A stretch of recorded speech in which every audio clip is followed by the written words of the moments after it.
മടിയന്മാരായ തത്തകൾ. വേട്ടക്കാരുടെ ശല്യം സഹിക്കാനാവാതെ ഒരു പറ്റം തത്തകൾ തങ്ങൾ കൂടുകൂട്ടിയിരുന്ന ആൽമരത്തെ ഉപേക്ഷിച്ച് പോകാൻ തീരുമാനിച്ചു. വേട്ടക്കാർക്ക് കയറിപ്പറ്റാൻ പ്രയാസമുള്ള ഒരു പനമരത്തിലേക്ക് വാസസ്ഥലം മാറ്റാൻ ഉറപ്പിച്ചു. കൂടുകൂട്ടുന്നതിന് മുൻപായി സംഘത്തലവൻ പനമരം പരിശോധിച്ചു. പന ഇലകളുടെ നിഴൽ ആവശ്യത്തിനുള്ളതുണ്ടെന്ന് കണ്ടറിഞ്ഞു. അങ്ങനെ അവരുടെ മുഖ്യൻ ബാക്കിയുള്ളവരെ വിളിച്ച് കൂടുകൂട്ടാൻ ആരംഭിച്ചുകൊള്ളാൻ പറഞ്ഞു. പുതിയ സ്ഥലത്തേക്ക് താമസം മാറുന്നതിൽ തത്തകൾക്ക് സന്തോഷമായിരുന്നു. അവരുടെ കലപില ശബ്ദം അന്തരീക്ഷത്തിൽ മുഴങ്ങിക്കേട്ടു. പുതിയ വീട് കണ്ട് അവർ ആശ്ചര്യഭരിതരായി. പക്ഷെ അവരുടെ നേതാവ് വളരെ സൂക്ഷ്മതയോടെ ആ പുതിയ സ്ഥലത്തെപ്പറ്റിയും ചുറ്റുപാടുകളെക്കുറിച്ചും എല്ലാ വിവരങ്ങളും ആരാഞ്ഞു. ഉടനെ അതൊരു ചെറിയ വള്ളിച്ചെടി പനമരത്തിനരികെ കണ്ടു.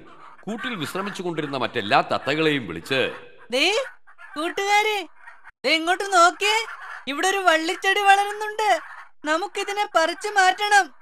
മറ്റുള്ള തത്തകൾ കൂട്ടിനുള്ളിൽ നിന്ന് എത്തി നോക്കി മണ്ണിലൊരു വള്ളിച്ചെടി കണ്ടു. അവർ ചോദിച്ചു, ഓ, ഈ ചെറിയ വള്ളിച്ചെടി കൊണ്ട് നമുക്ക് എന്താപത്തുണ്ടാവാനാ? നിങ്ങൾക്ക് എപ്പോഴും ഉൾക്കട്ടയാ. ഇന്ന് ഈ ചെടി വളരെ ചെറുതാ, അതുകൊണ്ട് ഇത് എളുപ്പത്തിൽ നീക്കം ചെയ്യാൻ കഴിയും. പക്ഷെ കുറെ നാളുകൾ കൂടി കഴിഞ്ഞാ ഇതിന്റെ സ്ഥിതി ഇങ്ങനെയായിരിക്കില്ല. അതൊരു ബലമുള്ള കട്ടിയുള്ള കയറ് പോലെ വളരും.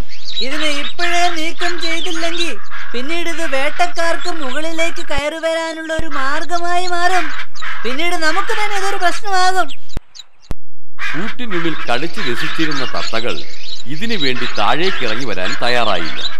അവരെന്തൊക്കെയോ ഒഴിവ് കഴിവുകൾ പറഞ്ഞ് ജോലി അടുത്ത ദിവസത്തേക്ക് മാറ്റിവെച്ചു. തത്തകൾ ആ വള്ളിച്ചെടിയെ വളരാൻ അനുവദിച്ചുകൊണ്ടേയിരുന്നു. കുറെ ദിവസങ്ങൾക്ക് ശേഷം അതിനെ പറിച്ചു മാറ്റാനായി ശ്രമിച്ചപ്പോൾ അതിനെ ഇളക്കാൻ പോലും പറ്റാത്ത വിധം ദൃഢമായി വളർന്നിരുന്നു.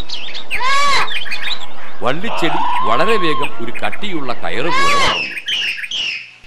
ഒരു ദിവസം നേതാവ് ഭയന്നതുപോലെ തന്നെ ഒരു വേട്ടക്കാരൻ അവിടെ എത്തി. ഒരു ബലമുള്ള വള്ളിച്ചെടി പനമരത്തിന് ചുറ്റും പടർന്ന് വളർന്നിരിക്കുന്നത് അയാൾ കണ്ടു. അതിൻ്റെ സഹായത്തോടെ അയാൾ വളരെ എളുപ്പം തന്നെ കൂട്ടിനടുത്തെത്തി. തത്തകളുടെ സാന്നിധ്യത്തിൽ തന്നെ എല്ലാ കുഞ്ഞുങ്ങളെയും കൂട്ടിൽ നിന്നും പെറുക്കിക്കൊണ്ടുപോയി. തത്തകൾക്ക് ദൃക്സാക്ഷികളായി നോക്കിയിരിക്കാനല്ലാതെ ഒന്നും തന്നെ ചെയ്യാൻ കഴിഞ്ഞില്ല. അതിനുശേഷം തത്തകൾ പനമരം ഉപേക്ഷിച്ചു പോയി. തങ്ങളുടെ നേതാവിന്റെ ഉപദേശം അനുസരിക്കാത്തതിൽ തത്തകൾ പശ്ചാത്തപിച്ചു. ഒന്നിനെയും നിസ്സാരമായി തള്ളി